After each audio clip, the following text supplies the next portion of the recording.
이번에는 국내 증시 점검해보는 시간입니다. 간밤 뉴욕 증시는 12월 FOMC 의사록과 미중 무역 협상 기대감의 상승세를 보였습니다.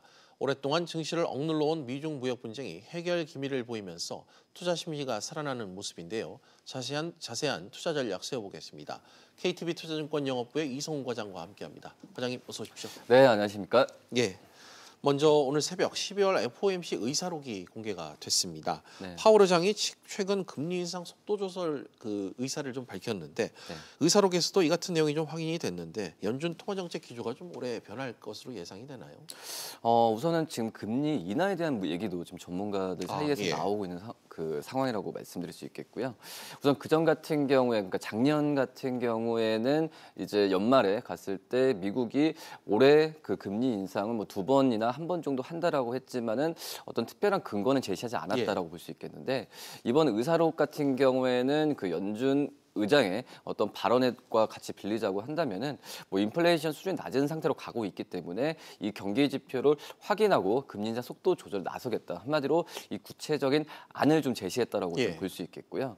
뭐 그렇기 때문에 과연 올해 뭐 금리를 몇 번 올리냐 중요한 부분이 아니라 이런 부분을 액션을 하는 부분을 이제 올해 올해 첫 달에 이제 의사록을 통해서 확인했다는 부분에 있어서는 시장에서 예상했던 부분이 좀 맞아 떨어지면서 안도감을 간다는 점에서 봤을 때는 이번 의사록의 내용이 좀 중요하지 않았나 이렇게 좀 판단이 됩니다. 예, 확실히 통화 긴축 기조에서는 좀 벗어난 그런 흐름이 지난달 의사록이 공개된 오늘 새벽 좀 확인된 것 같습니다.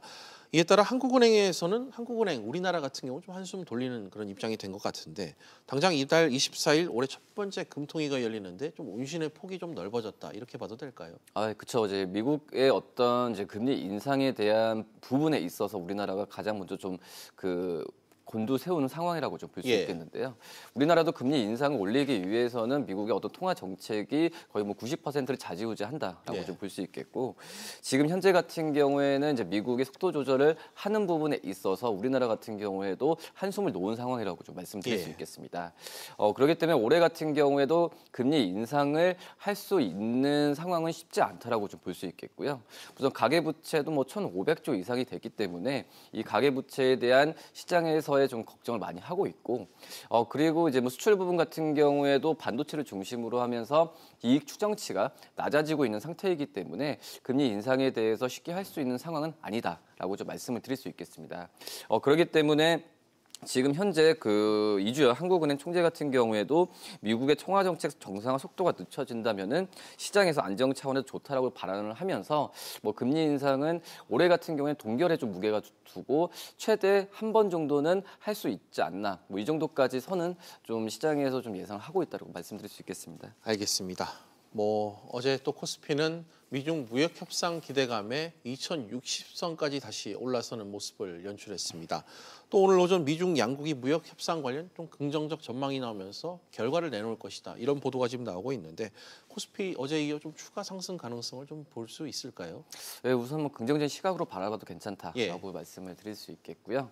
뭐 도널드 트럼프 미국 대통령 같은 경우에도 어떤 중국과의 협상에서 그전만큼의 어떤 뭐 어깨에 힘이 들어가면서 하는 스탠스를 취하진 않고 있기 때문에 좋은 결과가 나올 가능성이 있다라고 좀 판단이 되고 있고요.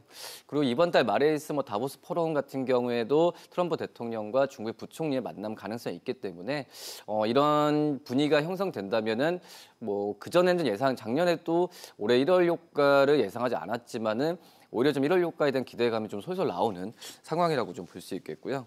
한마디로 이제 미국 무역 분쟁이 해소된다면 우리나라 시장은 안정 국면이라고 한다면은 뭐 크게 하방 지지, 한마디로 크게 떨어지지는 않을 가능성이 크기 때문에 지금 현재 상태에서는 어떤 뭐 현금 비중을 늘린다 이럴 필요는 없지 않나 이렇게 좀 판단이 되고 있고요.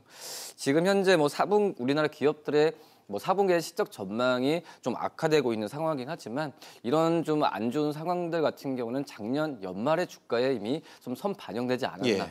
라고 좀 판단이 되고 있습니다. 알겠습니다.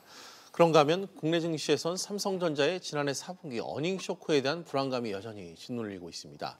4분기 그 잠정 실적이 예상치 한참 못 미치는 수치로 나왔는데 증권가에서는 이번 4분기 삼성전자 실적을 좀 어떻게 보고 계세요? 우선 뭐 4분기 이번에 반도체 부분 쪽이 작년 3분기보다 5조 원가량의 영업이익이 줄어드는 모습 보여주고 있고 예. 그다음에 뭐 스마트폰 쪽에서도 역시 뭐 7천억 가량의 줄어드는 모습을 좀 보여주고 있기 때문에 뭐 영업이익이 뭐 11조 이하로 좀 떨어지는 부분 같은 경우에는 좀 어느 정도 예상이 좀 하고 대비를 해야 되지 않을까 지금 이렇게 판단이 되고 있고요.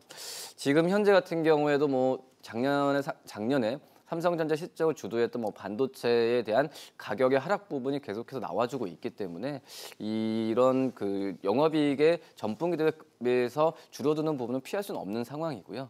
다만 이제 뭐 11조 정도의 그 영업이익의 급감 부분 같은 경우가 좀 어느 그 11조를 넘냐 안 넘냐가 뭐 잠정치를 통해서 나왔긴 하지만 실제로 나왔을 때 이 부분을 좀 감안을 해야 되는 게 맞다라고 좀 판단이 됩니다.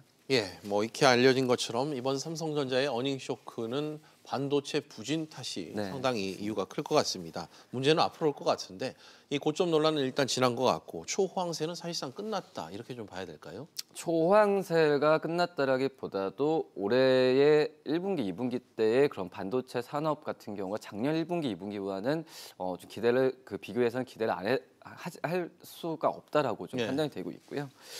우선은 지금 현재 뭐 미국과 중국의 무역 분쟁에 대한 부분에 있어서 직격탄을 맞았다라고 좀 판단이 되고 있습니다. 우선은 뭐 중국 쪽에서의 뭐 수주 부분 같은 경우에도 많이 줄어든 상태고, 그리고 뭐 작년 4분기만 보더라도 이 반도체 업체를 본다고 하더라도 뭐 대량 거래량 신규 계약이 거의 없었다라고 좀 볼 수가 있겠고요. 그렇기 때문에 이 부분 같은 경우에는 올해 1분기와 2분기 때의 분위기가 좀 이어질 가능성은 좀 있지 않을까 지금 생각이 되고 있고, 또 디램 가격 같은 경우에는 작년 4분기에만 11% 이상 좀 급락을 했기 때문에 우선은 이 실적에 대한 반도체 업황에 대한 부분은 어느 정도 디램가의 반등이 이루어지는 시점에서 다시 한번 논의를 할 필요가 있다라고 좀 생각이 되고 있고요. 대용량 컴퓨터 업체들 주문량, 그리고 아시겠지만 뭐 이제 애플의 아이폰에 대한 스마트폰의 판매량 감소에 대한 부분에 있어서 여러 가지로 이 반도체 업황은 내후외환을 좀 겪고 있는 상황은 맞다라고 좀 생각이 됩니다. 알겠습니다. 예, 마지막으로 하나만 더 여쭐게요. 실적에 대한 불안감이 지금 큰 상황입니다. 그 어떤 업종이나 종목에 관심을 가지면 좋을지 지금 같은 상황에서 좀 한 말씀 부탁드릴 수 있을까요? 우선 뭐 결론 실적이라고 좀 볼 수 있겠는데요. 예. 뭐 추정치가 우리나라 상장사 기업들 낮다라고 본다고 한다면 많이 좀 그 이 영업이익 감익이 지금 예상되는 업종이 화학, 그리고 정유, 반도체, 기계, 운송, 그리고 제약바이오 업종이라고 볼 수 있겠고, 예. 오히려 작년 4분기 그 영업이익이 증가할 것이라 기대되는 업종은 뭐 조선이나 건설, 그리고 뭐 음식료 업종이라고 볼 수 있겠는데, 지금 현재 같은 경우에는 뭐 개별 종목 장세라기보다도 업종을 보고 종목을 선택하는 전략이 중요하기 때문에 예. 이런 부분에 있어서는 이 말씀드렸던 뭐 조선이나 건설, 음식료 업종 안에서 그리고 중소형주보다도 이 탑픽 전방 업종에 대한 좀 관심을 더 갖는 게 낫지 않을까 이렇게 보입니다. 알겠습니다.